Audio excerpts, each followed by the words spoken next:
മറിയത്തിന്റെ വിമലഹൃദയ തിരുനാൾ. ഈശോയുടെ തിരുഹൃദയ തിരുനാളിന്റെ പിറ്റേ ദിവസം ശനിയാഴ്ച മറിയത്തിന്റെ വിമലഹൃദയ തിരുനാൾ തിരുസഭ കൊണ്ടാടുന്നു. വിശുദ്ധ ജോൺ യൂട്ട് സ്ഥാപിച്ച ഈശോയുടെയും മറിയത്തിന്റെയും സഭയിലാണ് 1648 ആദ്യമായി ഈ തിരുനാൾ ആചരിച്ചത്. ഫാത്തിമയിൽ ദേവമാതാവ് ലൂസിക്ക് പ്രത്യക്ഷപ്പെട്ടപ്പോൾ തന്റെ വിമലഹൃദയത്തോടുള്ള ഭക്തിയുടെ ആവശ്യകതയെ വെളിപ്പെടുത്തി. 1942 മെയ് 13 12ാം പിയൂസ് മാർപ്പാപ്പ റഷ്യ ഉൾപ്പെടെ ലോകത്തെ മുഴുവനായും മറിയത്തിന്റെ വിമലഹൃദയത്തിന് പ്രതിഷ്ഠിച്ചു. 1942 ഡിസംബർ 8 പരിശുദ്ധ പിതാവ് പ്രതിഷ്ഠ നവീകരിച്ചു. 1945 മുതൽ മറിയത്തിന്റെ വിമലഹൃദയത്തിന്റെ തിരുനാൾ സാർവത്രിക സഭയിൽ ആചരിക്കുന്നു. മറിയത്തിന്റെ വിമലഹൃദയ പ്രതീകങ്ങൾ. മറിയത്തിന്റെ വിമലഹൃദയത്തിന്റെ ചിത്രത്തിൽ അവളുടെ ഹൃദയം ശരീരത്തിന്റെ പുറത്ത് ദൃശ്യമാണ്. മനുഷ്യമക്കളോടുള്ള മറിയത്തിന്റെ അളവറ്റ സ്നേഹമാണ് അത് കാണിക്കുന്നത്. മറിയത്തിന്റെ സ്നേഹത്തെ അവളിൽ തന്നെ ഒതുക്കി നിർത്താൻ അവൾക്കാവില്ല എന്നും ഈ ഹൃദയം ലോകത്തോട് പറയുന്നു. ചില ചിത്രങ്ങളിൽ പരിശുദ്ധ കന്യകാമറിയം തന്റെ കരങ്ങളിൽ ഹൃദയം പിടിച്ചിരിക്കുന്നതായും അല്ലെങ്കിൽ അവളുടെ ഹൃദയത്തിലേക്ക് വിരൽ ചൂണ്ടുന്നതായും ചിത്രീകരിച്ചിരിക്കുന്നു.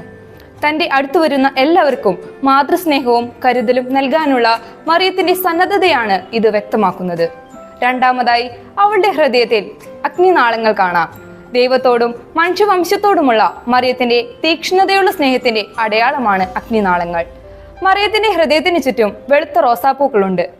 മറിയത്തിന്റെ അമലോത്ഭവ ജനനത്തിന്റെയും പരിശുദ്ധിയുടെയും പ്രതീകമാണത്. ചില ചിത്രങ്ങളിൽ ഹൃദയത്തിന് മുകളിൽ ലില്ലിപ്പൂക്കൾ കാണാം. ഇതും മറിയത്തിന്റെ നിർമ്മലതയെയാണ് സൂചിപ്പിക്കുന്നത്. അവളുടെ ഹൃദയത്തിലൂടെ ഒരു വാൾ കടന്നു പോകുന്നുണ്ട്.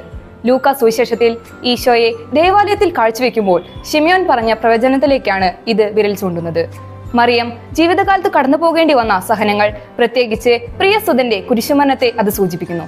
മറിയത്തിന്റെ വിമല ഹൃദയത്തിന് ചുറ്റുമുള്ള പ്രകാശരശ്മികൾ വെളിപാടിന്റെ പുസ്തകത്തിൽ മറിയത്തെ ചിത്രീകരിക്കാൻ ഉപയോഗിച്ചിരിക്കുന്ന സൂര്യനെ ഉടയാടയാക്കിയ ഒരു സ്ത്രീ എന്നതിലേക്ക് വെളിച്ചം വീശുന്നു.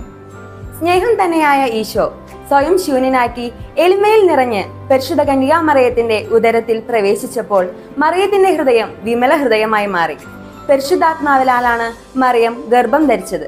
അതിനാൽ മാതാവിന്റെ ആത്മാവും മനസ്സും ശരീരവുമെല്ലാം പരിശുദ്ധാത്മാവ് നിറഞ്ഞു നിൽക്കുന്നു. പരിശുദ്ധ കന്യക പരിശുദ്ധാത്മാവിന്റെ കോട്ടയായി മാറി.